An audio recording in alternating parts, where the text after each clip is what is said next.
Before President Bush came up to speak, I asked him if he was having a hard time.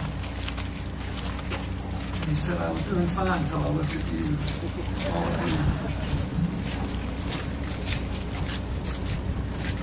you. Last night, Hillary came home after spending the day in New York, and her eyes were red because 10 years ago she was the senator representing those 343 firemen. Nearly 900 people from Cantor Fitzgerald who died, all the others. As we remember what happened in New York, at the Pentagon, and here, all the rest of us have to honor those who were lost, to thank those who loved them for keeping their memory alive, raising their children, finding the strength to go on with your own lives.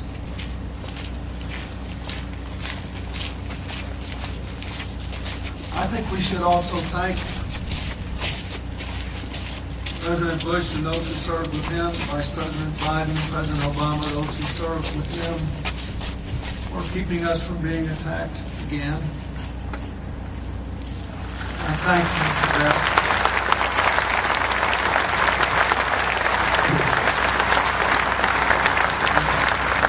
Speaker Boehner, I thank you and the members of the Congress who are here and who have been in the Congress for the last 10 years, trying to respond to the findings of the 9/11 Commission and improve our ability to secure our homeland. But here, in this place, we honor something more.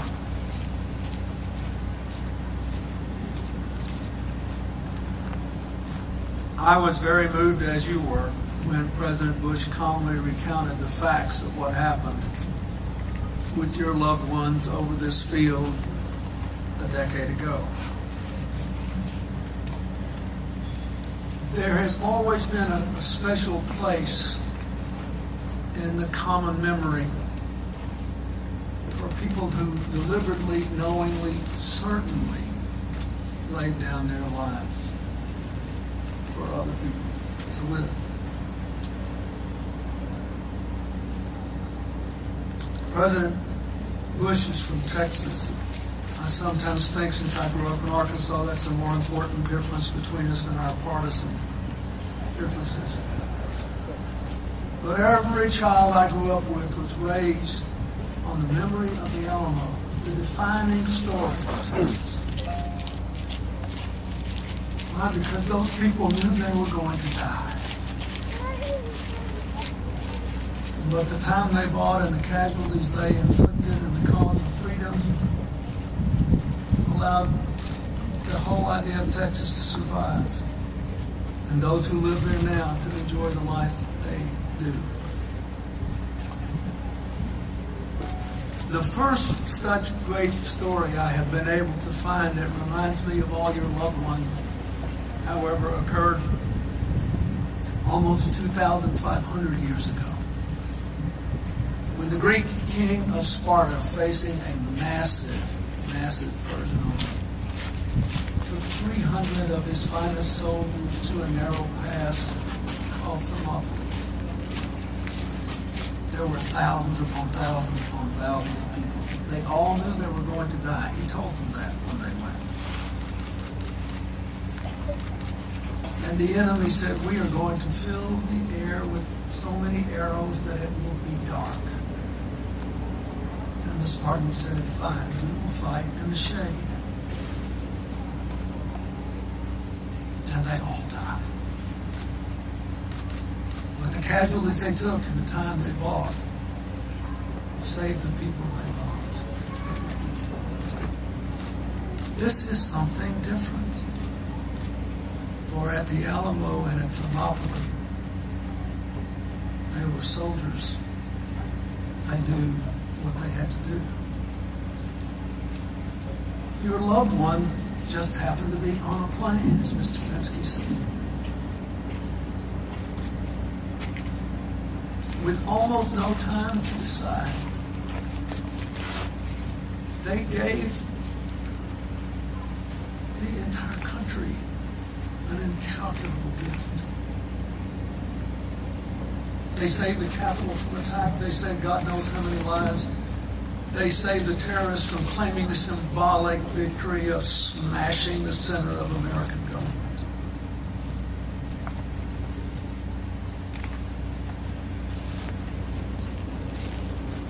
And they did it as citizens. They allowed us to survive as a country that could fight terror and still maintain liberty and still welcome people from all over the world, from every religion and race and culture, as long as they shared our values. Because ordinary people, given no time at all to decide, did the right thing. And 2,500 years from now, I hope and pray to God that people will still remember this.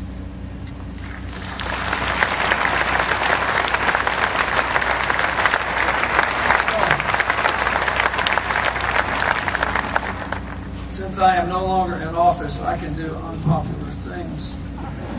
I told the Secretary of the Interior, the head of your development program, that I was aghast to find out we still need to raise $10 million to finish this place. And Speaker Boehner and I have already volunteered to do a bipartisan event in Washington. Let's get this show. Thank you. God bless you.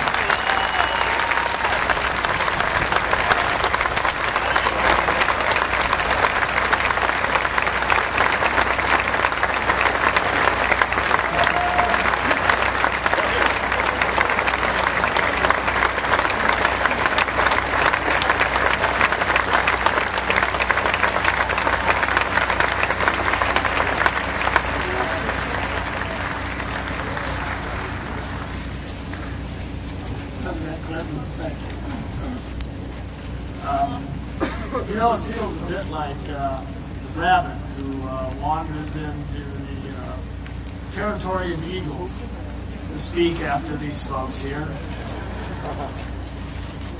But the difference is the eagles are friends. They're friends of every one of us here. Thank you, each and every one. My name is John Reynolds, the chairman of the Federal Advisory Commission for the Flight 93 National Memorial. My colleagues and associates on the commission are interspersed amongst all of us here today. It's my pleasure to represent an incredible partnership and its focused, constant attention and action over the last decade. It's a partnership that is mostly invisible and unknown except to a few. Yet it created a vision coming to fruition here as a result of its diversity and commitment. It has created this national memorial, this national park. In a formal sense, the partnership consists of 5 groups. They are the families of Flight 93, family members of the 40 heroes. The Flight 93 Task Force, composed of family members, local people from Shanksville, Somerset County, Pittsburgh, and the Commonwealth, and others. They were the original group of citizens who imagined a national memorial here, worked to consensus, and took action to convince the Congress and President Bush to act. The Flight 93 Advisory Commission is the direct link between everyone else and the Department of Interior and the National Park Service. It's made up of 15 people representing the local community, the families, philanthropic, corporate, and national interests, and nationally recognized public historians. The National Park Foundation, the national fundraising arm of the partnership, and the National Park Service, the keeper of the nation's most important heritage from Yellowstone to the Statue of Liberty, from Concord and Lexington to Manassas and Shiloh, to here. All for we the people to enjoy, to reflect upon, and to learn about our nation from. These partners, however, barely reflect the many people who have given of themselves to arrive at today.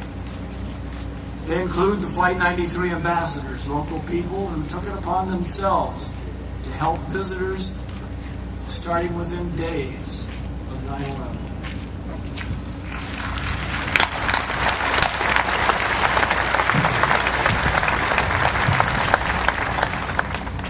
First responders and the coroner, the newly formed Friends of Flight 93. All of you please join me.